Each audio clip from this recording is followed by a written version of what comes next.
Hey folks, welcome back. My name is Krishna. If you're new to the channel, welcome. In this video, we're going to take a look at color. More specifically, how to think about color when you are attempting to color an illustration. So in this first example here, we've got this white dot in this black canvas, and your eye will immediately go to that white dot no matter what.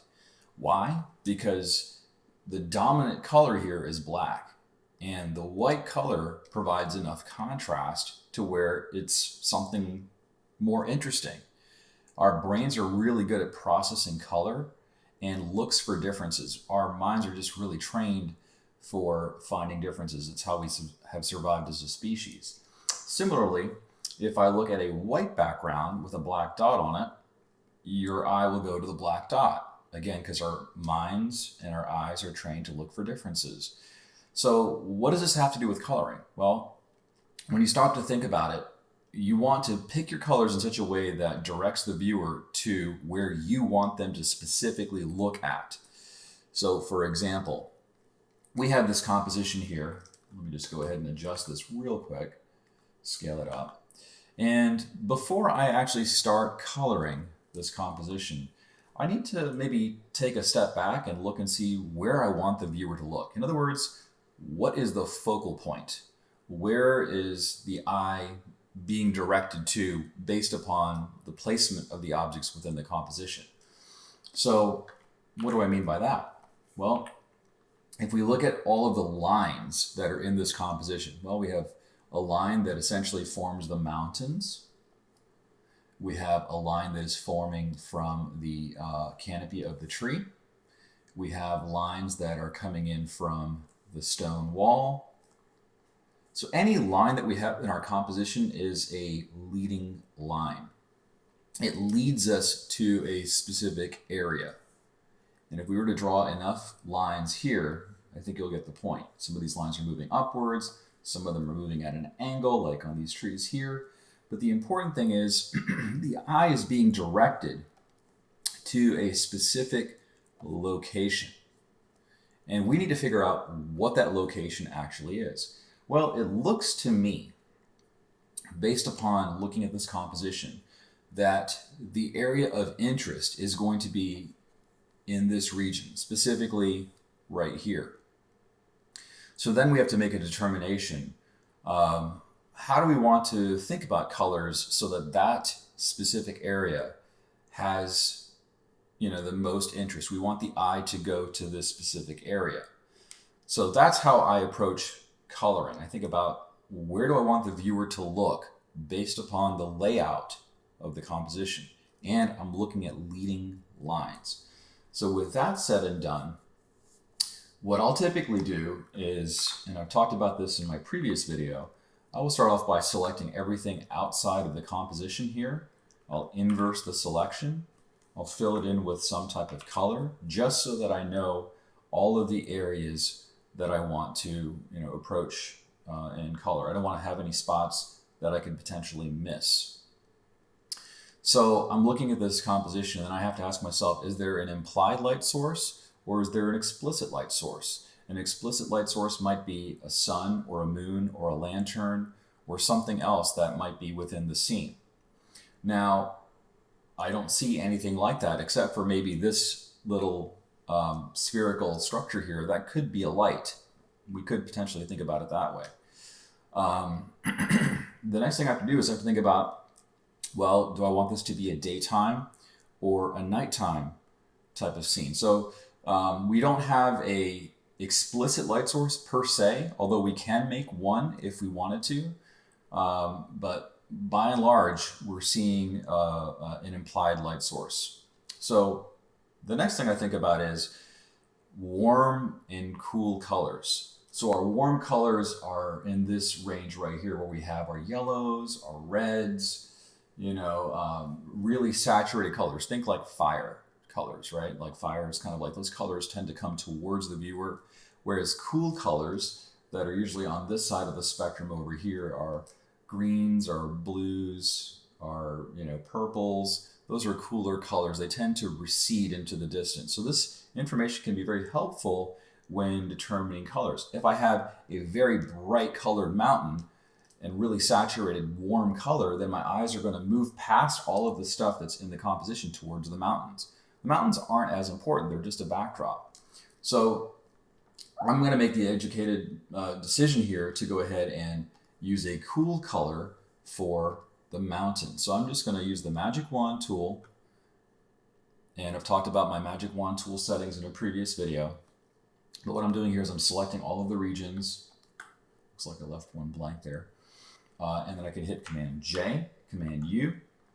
I can pick a cooler color, and I want to lighten it. So the more saturated the color is, the more intense it is. But if I desaturate that color, you know, like if I just kind of move this up here, or move it down rather, and then adjust the lightness, that color takes on a much more muted look. And what that does is it tends to push that color back into the distance. And of course I've got some areas here that are going to be part of this tree, but for right now I'll just include this in with the mountain, sample the color, and there we go. So I've got now something within the composition here. I've got this path. I can go ahead and select the path. I can go back to this base layer, Command J, Command U. I'll make this path somewhat yellow, and I'm going to be adjusting my colors as I work through this particular composition using the grayscale test. So right now I've got a couple of things established here. I've got this foreground rock. Now again, if I use a really bright saturated color for the foreground rock, your eye gets pulled towards that region. Right now, with the two colors that I've added here, the yellow is a warm color, so it's getting my attention, much more so than the blue of the mountains. This rock is not as important as the trail, so what I will do here is I will make a selection around it, Command J, Command U, and I will give it a cool color. I will desaturate it. And what that does is it pulls focus to the midground. So we have foreground, which is the objects that are really close to the viewer. We have the midground, which is some distance away. And then we have the background. So I would say things like the tree trunk here, the rock, the flag, some of the vegetation, those are in the midground. This tree back here is in the background. The mountains are in the background. They're much further away from the viewer compared to the midground and foreground objects. So why draw attention to this particular area? It doesn't make any sense. So I kind of go through this same process here. This is like the thought process that I'm using here to check and see my values. So I can select the grass. And I don't think I selected every single blade of grass here, but I'm not going to really worry about that. Command J, Command U. I can dial it to a greenish color. Now this green and this yellow are very, very close in value. I'm going to just desaturate this.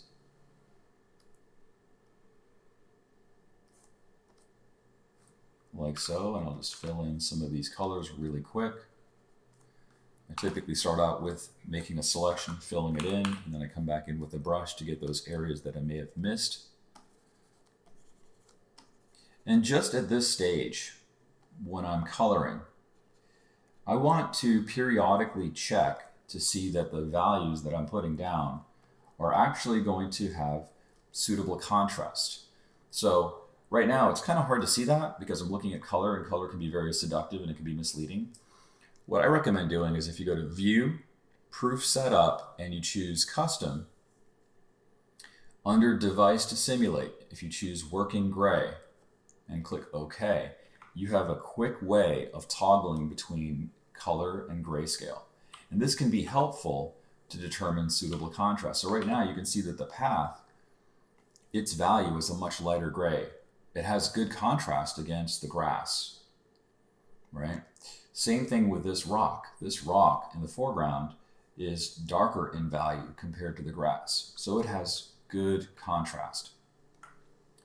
And if we look at the mountain range is very, very light. So again, good contrast. So as I'm coloring, I'm periodically checking to see that I have sufficient contrast between each of the objects. I don't want the colors to resolve to the same value because then I won't have good enough contrast. So this is the way I'm checking. If we look at where we want the viewer to look, I'm going to make this particular area the brightest area. So I can, first of all, change its color. I'll give it kind of a goldish color. I'll also make it light. And I'll pick a light gray for the space here. And I'll pick intense yellow. Let's take a look and see what that looks like in grayscale. So right away, you've got the light is the brightest value. It's the lightest value, even more so than the sky. So you see how my eye is now getting pulled towards that specific location of the composition.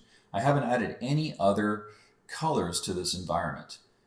But as I work, I'm checking, always keeping in mind, where do I want the viewer to look?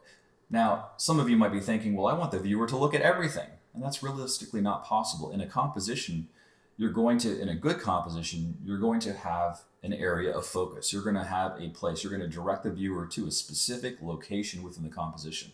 Yeah, they might look and see everything else, but there's going to be one area of interest.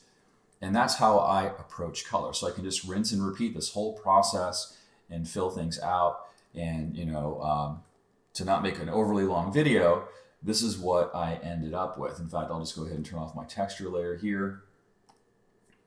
And you can see this is what it looks like with just color flats. And again, if I look at this in grayscale, you can see that I've got sufficient contrast between the light, the trees, the background tree and the mountain.